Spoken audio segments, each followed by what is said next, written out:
How is that? Nice and close to the mic. I think we're good. I think we're picking up that little green bar. Watch that. Make sure it's going up kind of like this. All right. If it's dipping down Talk too louder. low, if it's dipping down too low when you're talking, if it's going down like that, then you want to speak up. Normally, you don't have a problem. Normally, it's me. But there's been some times lately when you've kind of been fading off.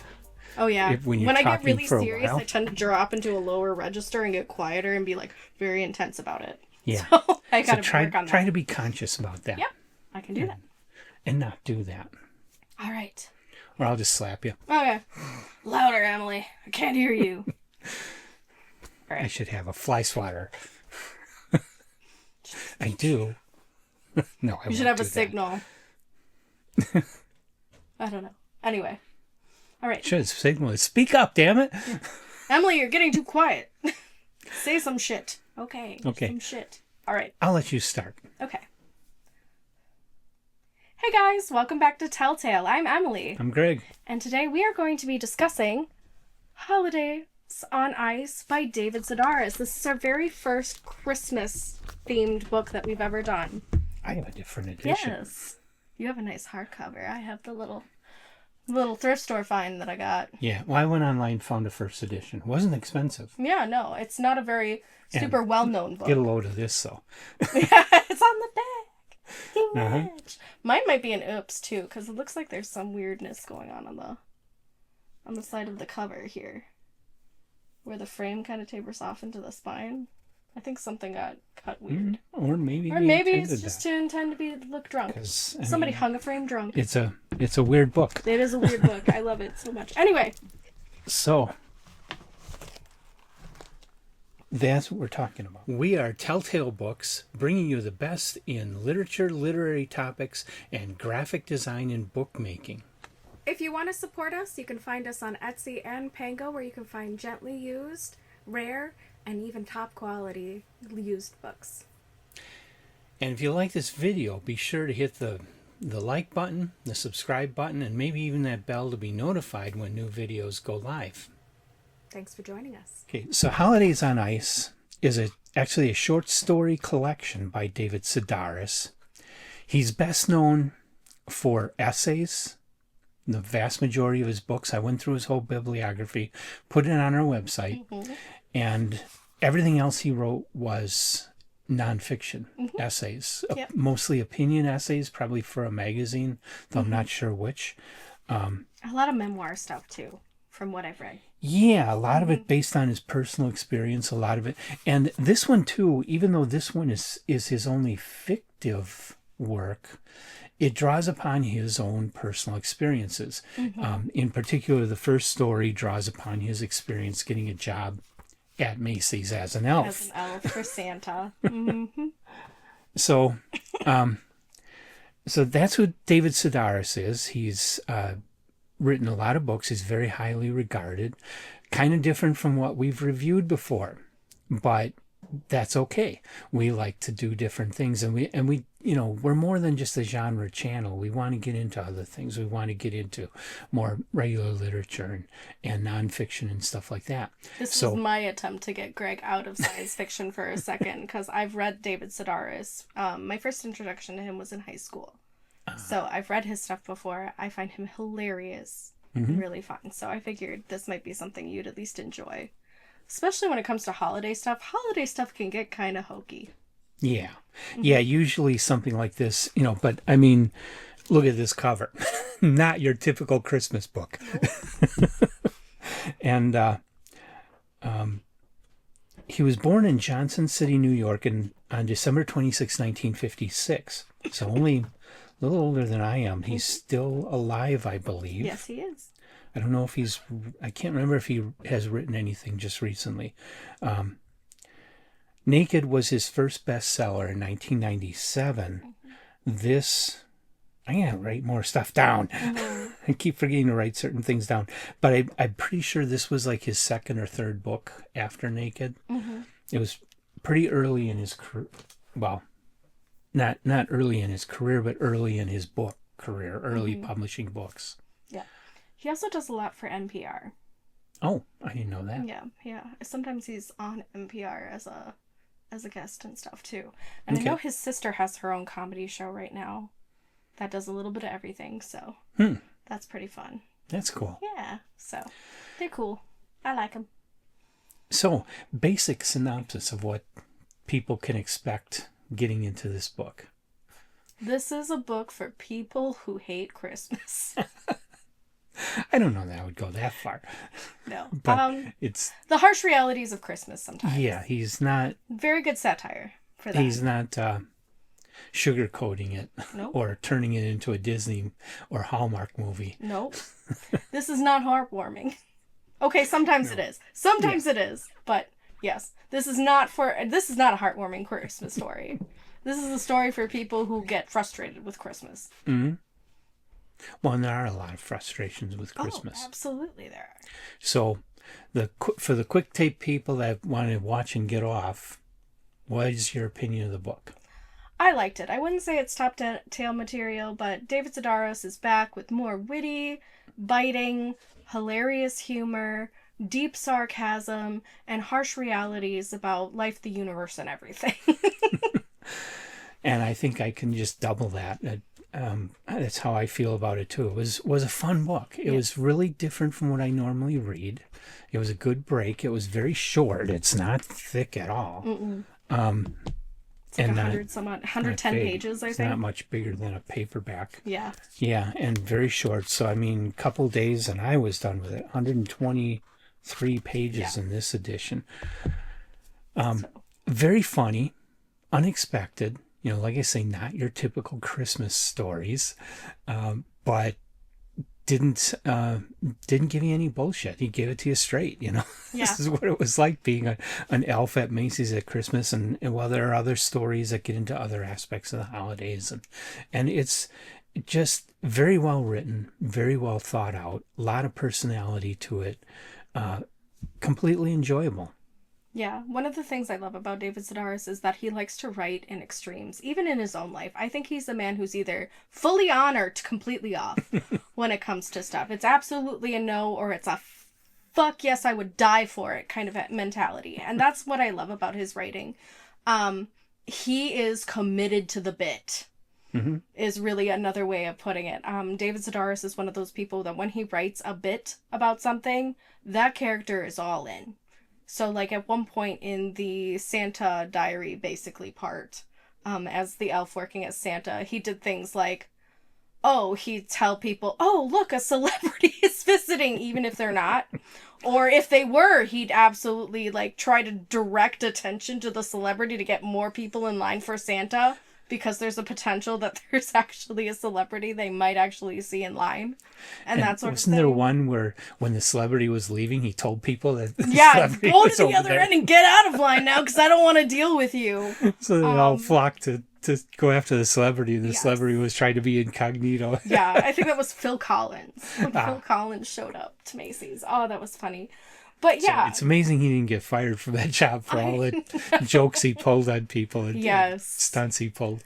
But I think it also speaks to how desperate they were for elves to be in there. Because, like, the people who were in this whole thing were, like, die hard. Like, I'm in the theater. But they're looking for gigs that make them look like they're still in acting.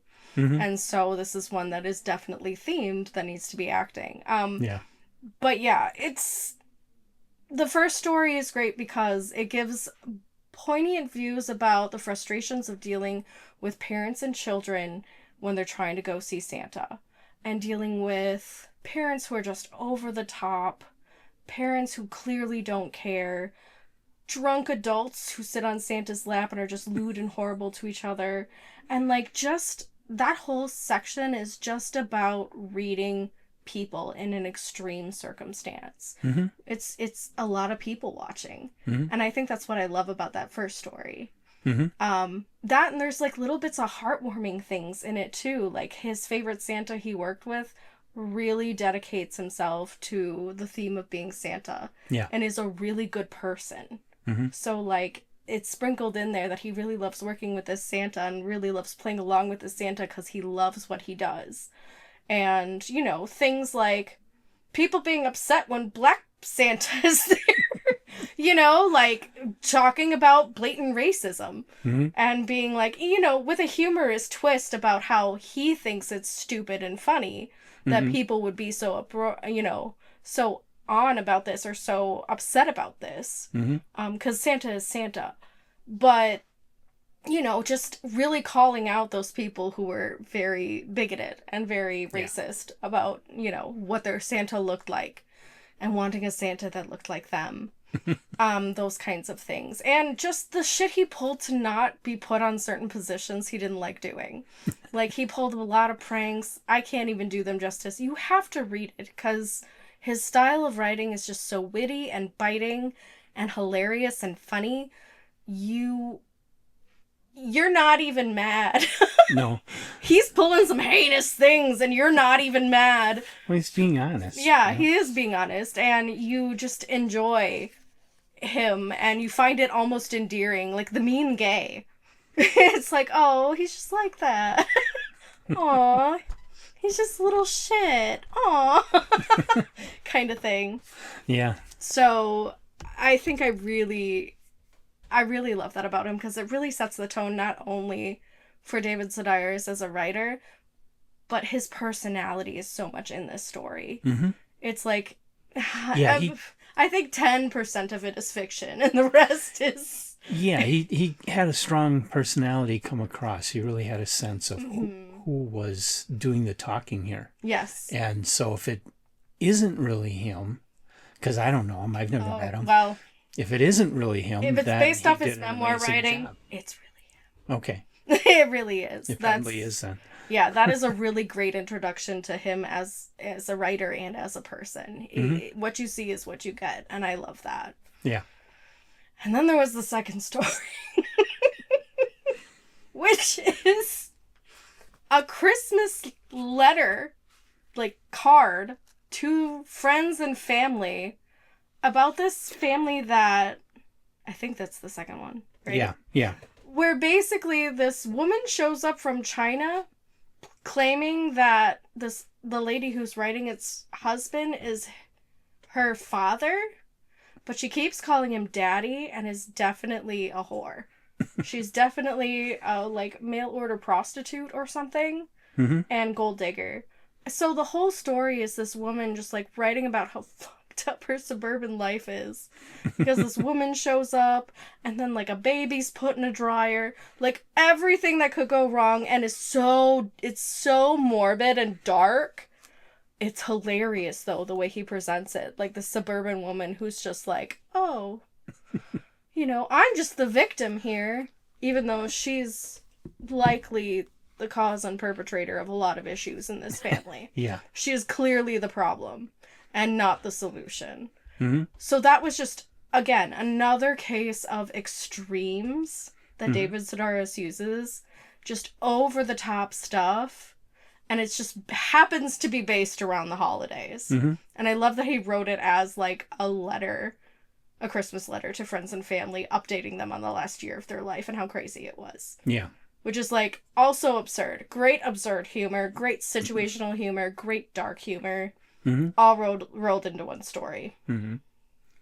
Chef I don't kiss. know if you have anybody that's ever sent you letters like that. They're usually pretty banal, you know. Yeah, they're pretty, like... Went on this vacation, our hot water heater broke in the summer. My aunt and uncle and my mom's sister's family, my uncle writes hilarious Christmas cards.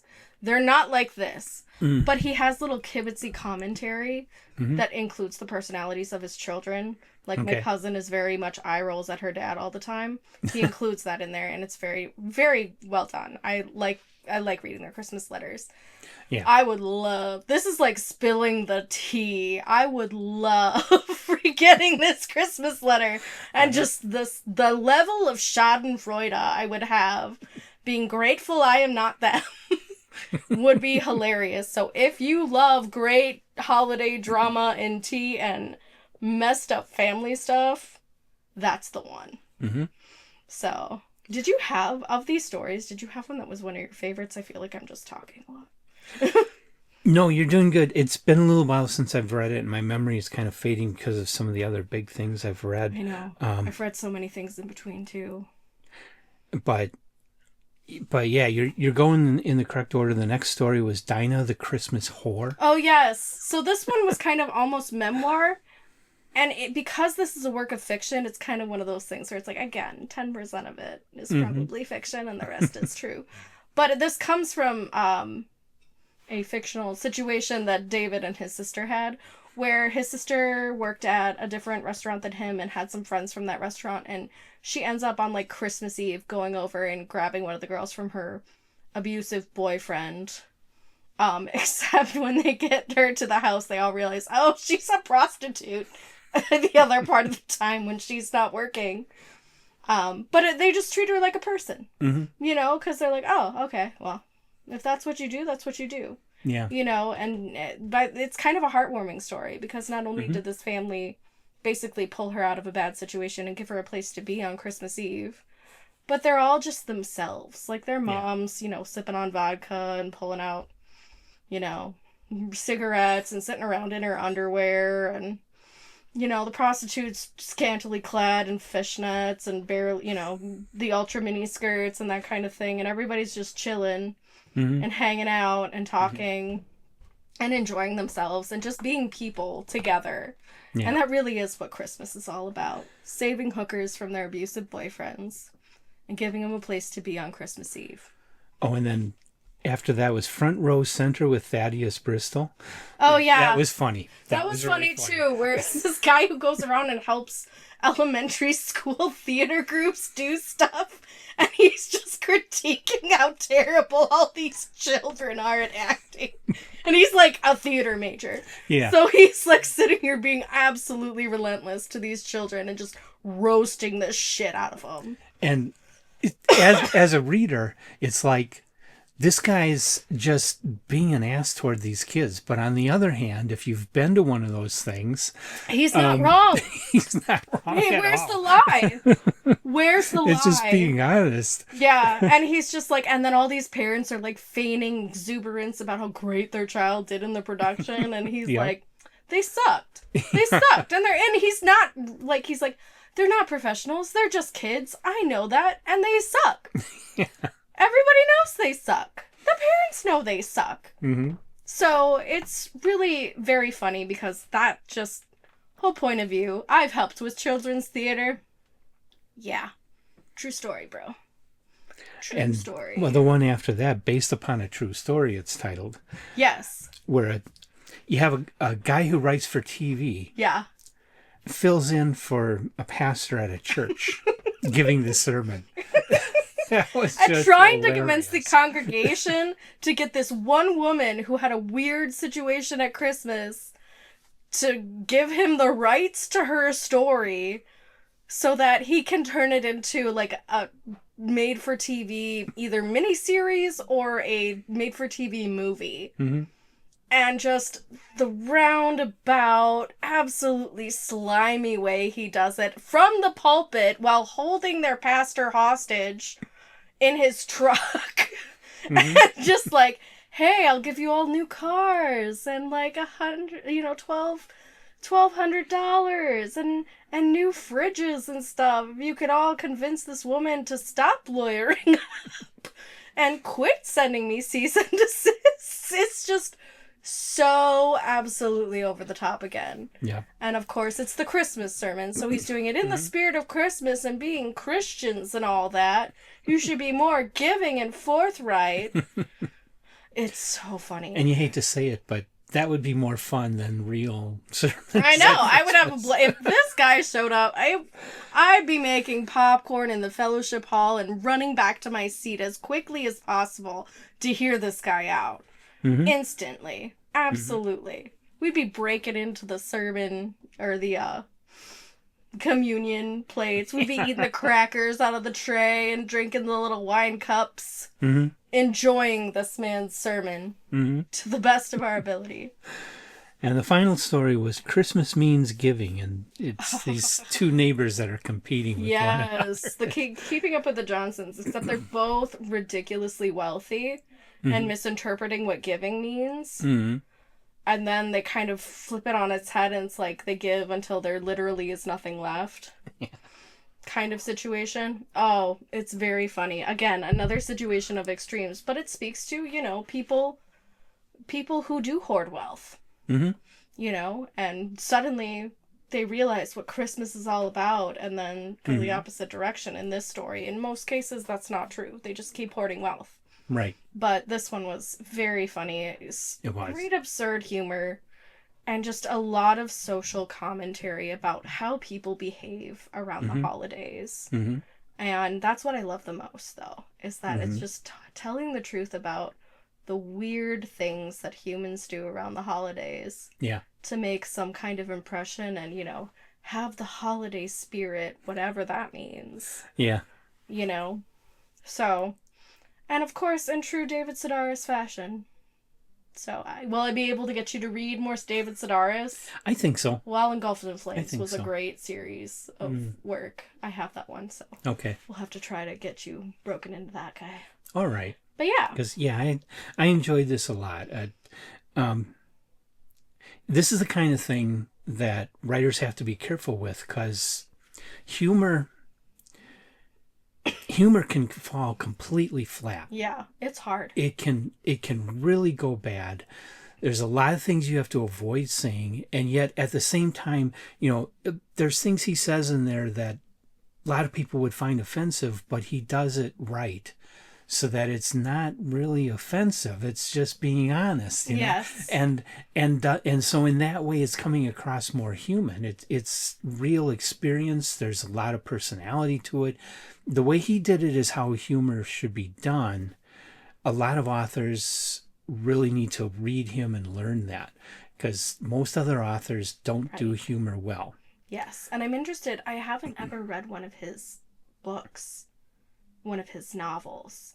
Okay. So I'm really interested to try to delve into one of his novels, because usually if you are a master of comedy, you also end up being a master of drama. Okay. And so I'm really interested to see what direction his novels take based off of some of the synopsis I've read. Yeah. So I hope to dive into more of David Sedaris' work right now. I think the 2 books I own of his are While Engulfed in Flames and Let's Explore Diabetes with Owls. And I'm a type 1 diabetic, so of course I had to buy that one. Yeah. It's like obligatory. If you have diabetes, you gotta have the diabetes themed books. Mm-hmm. So, would love to get more into him, for sure. So it sounds like this is a definite recommendation from us, that if you're looking for something a little off the wall and not typical, but still in the holiday spirit, look up Holidays on Ice. I had a very easy time finding it. Like I say, I've got a first edition hardcover in great shape. I did not pay much for it. I found this for like $1 at the thrift store. I got mine off Pango Books. Yeah.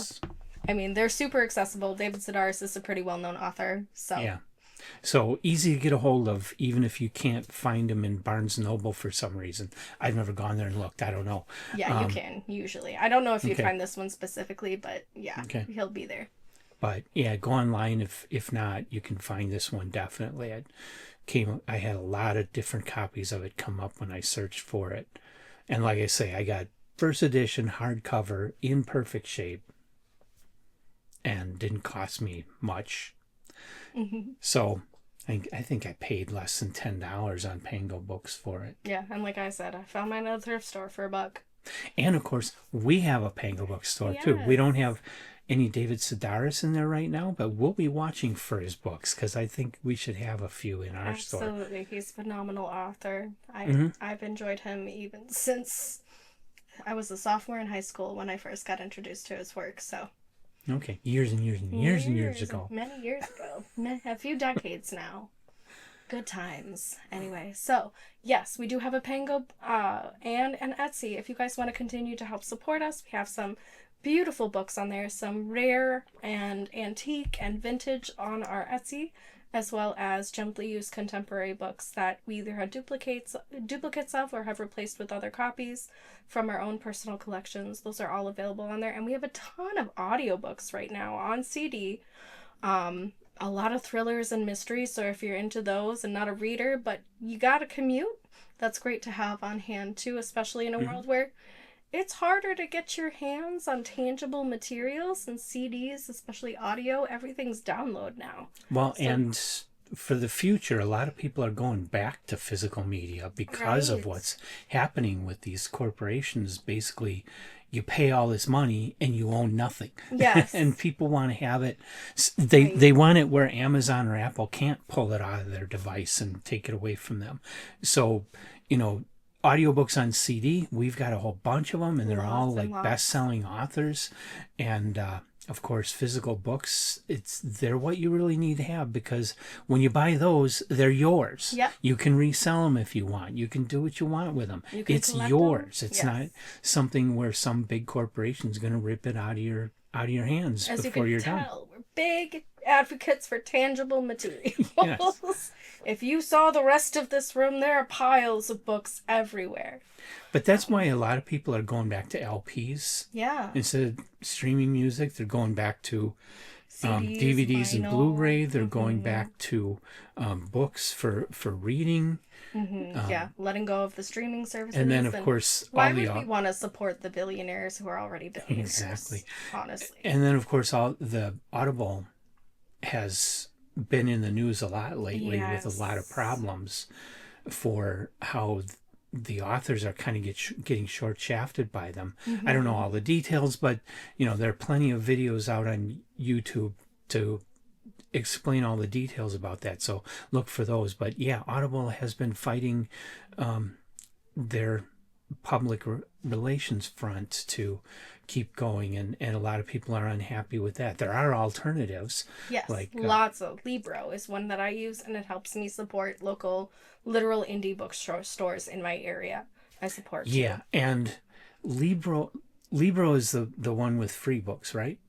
Yeah, so you can buy a membership and you can get credits to get you an annual free audiobook. Okay, because there's two services. One of them, they're both titled close to the same thing. And one of them is free through libraries. The other one is more like Audible. Yeah, so Libro is like Audible. That's the one that I use, and it also Okay. supports your local bookstore. So as long as you have one of your local bookstores under there, every time your membership goes through, a portion of it goes to support your local indie bookstore. The other one is it Biblio?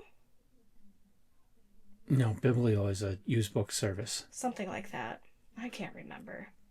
Anyway, support your libraries, support your indie bookstores, stop supporting the billionaires, and we have plenty if you want to continue to support us online. So, we've got a lot to cover for you. Yeah. In every genre, all kinds of beautiful books. So feel free to join us on that. And of course, if you like what you saw here, like and subscribe. Interact with us. Tell Greg how amazing David Sedaris is and that he should read more. If I didn't do a great job, tell us what your favorites of David Sedaris are. Tell us more about you and what you like. We love to hear all about it, so feel free to leave those in the comments for us. And come back for more. You'll probably see more David Sedaris in reviews in the future. You'll definitely see a lot more of things like Stephen King and Francis Stevens and Arthur C. Clarke and all of them. So keep watching us, and of course check our back catalog because it's huge. I think we Yes. have 600 some videos that Enormous. we've already put up. And we've made it very easy. If you have a favorite author, we have playlists. Yeah, just do by a search. author. You'll come up with Go the ahead and author's check it out. playlist. So, thanks for joining us, guys. We'll see you next time. Bye. Bye.